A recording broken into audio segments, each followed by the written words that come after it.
And now we talk about the underrated film in the series for Robot Month. It's a movie that I enjoyed. This was like the first R-rated film I saw in the theater by myself, and I do enjoy this film for what it is. I don't consider it to be, the better than the first two, but it's way better than four, and it's going to be a hell of a lot better than the new film, and that is Terminator 3: Rise of the Machines, the 2-disc widescreen edition. Yeah, say what you will, this movie gets a lot of shit, just like Predator 2, just like other sequels that I've seen, RoboCop 2 and Die Hard 2 and Die Hard would have, and even some critics in like Die Hard would have Vengeance. But I really enjoy this film.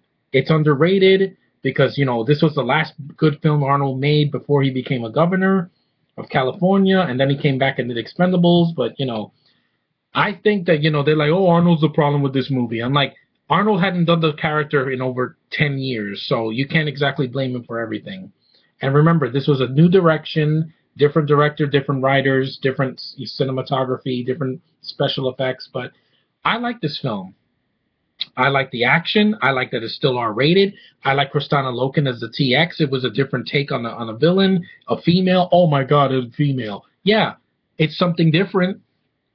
It's something different. In this fourth movie, they made it. Well, I don't even remember the villain in that movie. It was so forgettable. And five, it's gonna be just same old, same old. And I do like the film. Nick Stahl, I don't mind him as John Connor. He's not as good as Edward Furlong, but at least he's a good actor on his own right. And Claire Danes, I like her in this film too.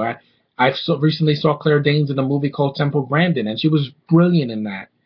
That movie, she won awards, and she deserved it because she can act. Unlike Kristen Stewart, unlike Sofia Vergara, and a bunch of other, you know, hacks that are in Hollywood now. But anyway, this is about T3. I don't mind the twist. They're like, oh, Judgment Day was just postponed. The film is not as long as part two. It's 109 minutes, much shorter than the second one. I love the second one. It's better than this, but for a third movie, we could have gotten a lot worse. This could have been like Alien 3. They could have killed John Connor and Sarah Connor and Claire Danes' character, and Arnold could have died again in a stupid way, like he would have been dead in the first 5 minutes. That would have been a worse sequel. I like this film. I don't think it's god awful. A lot of people give it a lot of flack that I don't think it deserves. Jonathan Mostow, I like him as a director. He doesn't shake the camera like this when the Terminator's shooting people. And in this film, Arnold is still vicious, like in the first one and even in the second one. And I don't, people, it's just their expectations were like really high, and then when they waited over 10 years, it gets the same flack that Live Free or Die Hard does. And that movie was PG-13, and I saw that in the theater and enjoyed myself, and I still enjoy that movie to this day. But this is a fun action movie. It's short. It's not to be taken seriously. It's got some bad one-liners in there. Yeah, Talk to the Hand, but hey, I'll take that over Talk to the Hand and Man of Steel, because I hated Man of Steel and it bored me to tears. This didn't bore me. I like the action. It's R-rated. It still has practical effects, good CGI, good stunt work. Yes, good stunt work.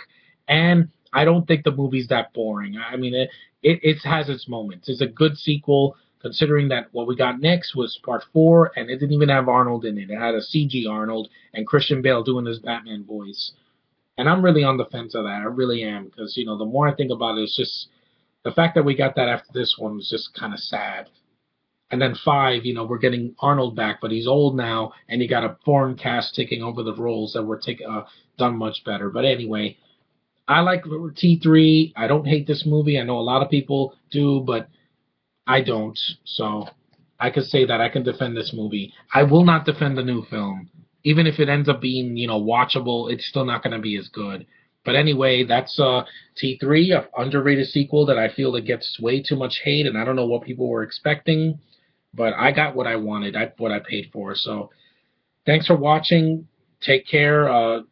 See you later, and I'll be with you guys next time and talk about another film in Robot Month. I hope I can find something else. I probably will. So see you later, guys.